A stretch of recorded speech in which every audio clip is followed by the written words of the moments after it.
অনেক মুসলমান আছেন জিন জাদুতে বিশ্বাস করেন না, এতে তাদের ইমানের কোনো ক্ষতি হবে কিনা?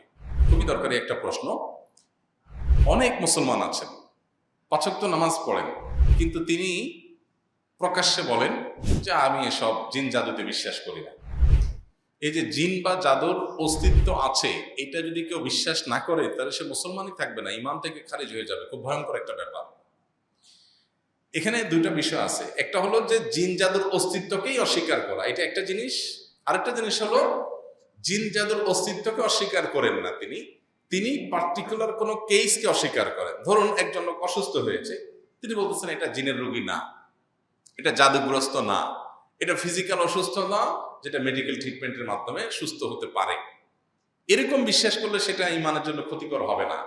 কারণ জিন এবং জাদুতে আক্রান্ত হওয়ার বিষয়টা, এটা ডায়াগনোসিসের প্রক্রিয়াটা প্রচলিত মেডিকেল ট্রিটমেন্টের মতো না, যে দিনের আলোর মতো আমি বলে দিতে পারবো হ্যাঁ এটা জিনে এফেক্টেড এবং 100% বরং জোরালো সম্ভাবনা তৈরি হবে।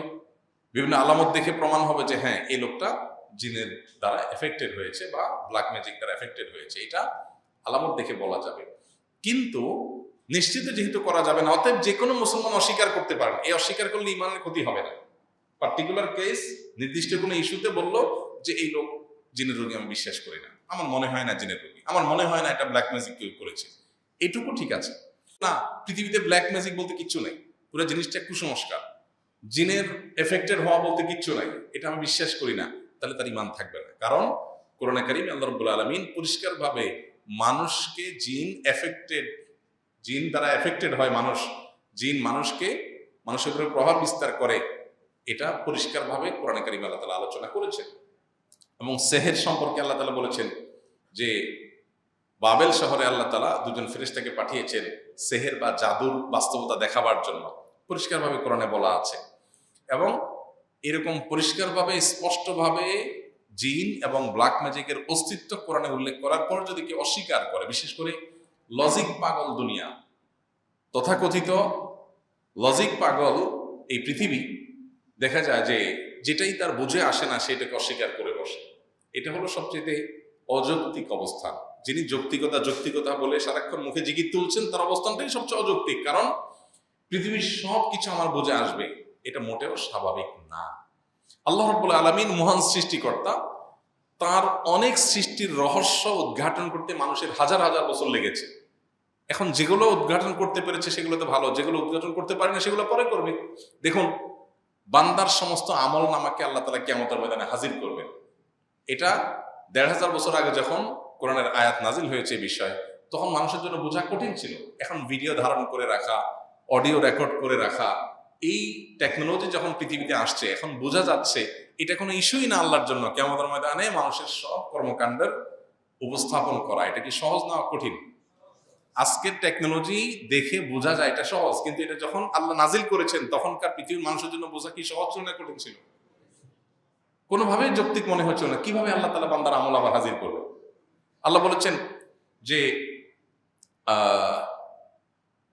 ইয়াওমা নাখতিমু আলা আফওয়াহিহিম ওয়া তুকাল্লিমুনা আইদিহিম ওয়া তাশহাদু আরজুলুহুম বিমা কানু ইয়াকসিবুন। সেদিন মানুষের মুখ বন্ধ করে দেওয়া হবে, মুখ দিয়ে কোনো বাকশক্তি তার থাকবে না, মুখ দিয়ে কথা আসতে পারবে না, কিন্তু তার হাত কথা বলবে, পা কথা বলবে। এই জিনিসটা এখনো আমাদের বুঝে আসছে না, হাত পা আবার কিভাবে কথা বলবে। কিন্তু এখন বিভিন্ন ডিভাইস থেকে যে সাউন্ড বের হয় বা সাউন্ড আসে, এবং টেকনোলজি এমন পর্যায়ে চলে গেছে যে এই বিষয়গুলোর কোনোটাই আসলে আর অসম্ভব না। এখন তো মানুষের স্কিনের সাথে ডিভাইস এমনভাবে সেট করা আছে, সেট করার টেকনোলজিও চলে আসছে যে মানুষ স্মার্টফোনের ডিভাইসের আপনার স্ক্রিনে তাকে তাকাইতে হবে না, তার শরীরেই স্ক্রিন সেট করা হয়ে যাবে। তাহলে শরীর থেকে আওয়াজ আসার টেকনোলজি এখনকার পৃথিবীতেই মানুষ টের পেয়ে গেছে বা বুঝে গেছে বা অনুভব করেছে যেটা বাস্তব বা এটা সম্ভব। তাহলে কোরআনের অনেক বিষয় আছে, এই যে ব্ল্যাক ম্যাজিক কিভাবে কাজ করে, তারপরে জিন দ্বারা মানুষ কিভাবে এফেক্টেড হয়, হয়তো বাহ্যিকভাবে বুঝে আসছে না, কিন্তু আমার বুঝে আসছে না দেখে, সায়েন্স এটার কোনো রহস্য উদ্ঘাটন করতে পারে না দেখে আমি এটাকে অবিশ্বাস করলাম, তাহলে আপনি সায়েন্সের প্রতি ইমান আনলেন, আল্লাহর প্রতি না। তাহলে ইমান থেকে খারিজ হয়ে যাবে নিজের অজান্তে। অনেক ভাইরা আছেন নামাজ কালাম পড়েন এবং বলেন উনি নিজেকে মনে করেন অনেক স্মার্ট, উনি অনেক সচেতন, উনি অনেক অনেক আধুনিক, উনি অনেক বিজ্ঞান মনস্ক, উনি কুসংস্কার থেকে দূরে।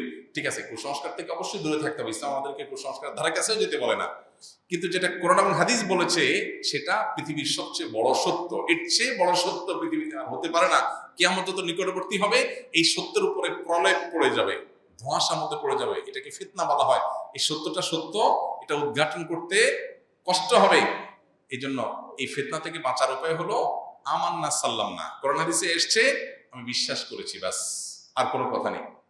তাহলে জিন এবং ব্ল্যাক ম্যাজিকের অস্তিত্বকে যদি কেউ টোটালি অস্বীকার করে তাহলে সে নিজেকে মুসলমান দাবি করা কঠিন। এবং কেন অস্বীকার করেছে ব্যাখ্যা করতে হবে। সে যদি বলে যে কোরআন আয়াতের প্রতি আমার বিশ্বাস আছে, এটা নিয়ে আমার ভিন্ন কোনো ব্যাখ্যা আছে, তাহলে সে হয়তো গোমরাহ হতে পারে। কিন্তু সে বলে যে না, কোরআনের এই বিষয়গুলোকে আমি বিশ্বাসই করি না, তাহলে সে মুসলমান থাকবে না। খুবই ভয়াবহ একটা বিষয়। অনেকেই আছেন পৃথিবীতে এই ফিতনা এগুলোতে পতিত হয়ে ঈমান হারা হয়ে যাবে। ওই যে নবী সাল্লাল্লাহু আলাইহি ওয়াসাল্লাম বলেছেন পৃথিবীতে আখিরি জামানাতে কি আসবে, ফিতনা আসবে। রাতের অন্ধকারের টুকরো যেরকম ছেয়ে যায়, গোটা পৃথিবীকে ফিতনা এরকম ছেয়ে যাবে। এটা একটা ফিতনা বলতে পারেন, যে সবকিছু মানে মানুষ লজিক দিয়ে বোঝার চেষ্টা করে, যেটা তার লজিকে বা যুক্তিতে ধরে না ওইটা সে অস্বীকার করে বসে। এটা একটা ফিতনা। অতএব এই ফিতনায় হাজার হাজার লাখ মানুষ হয়তো বেঈমান হবে। কিয়ামত যত নিকটবর্তী হবে আরো ফিতনা হবে, ঈমান উপর টিকে থাকা কঠিন হবে। এই জন্য এই ফিতনা সংকুল সময়ে আমরা দেখব আল্লাহ বলেছেন এটা প্রমাণিত কিনা, রাসূল বলেছেন প্রমাণিত কিনা, ব্যাস, দ্যাটস ইট। আমার আর কিছু দরকার নেই, আমি পরিপূর্ণ ভেতর থেকে স্বীকার করে এবং বিশ্বাস করি। আল্লাহ তাআলা আমাদেরকে সমস্ত ফিতনা থেকে বেঁচে থাকার তৌফিক দান করুন।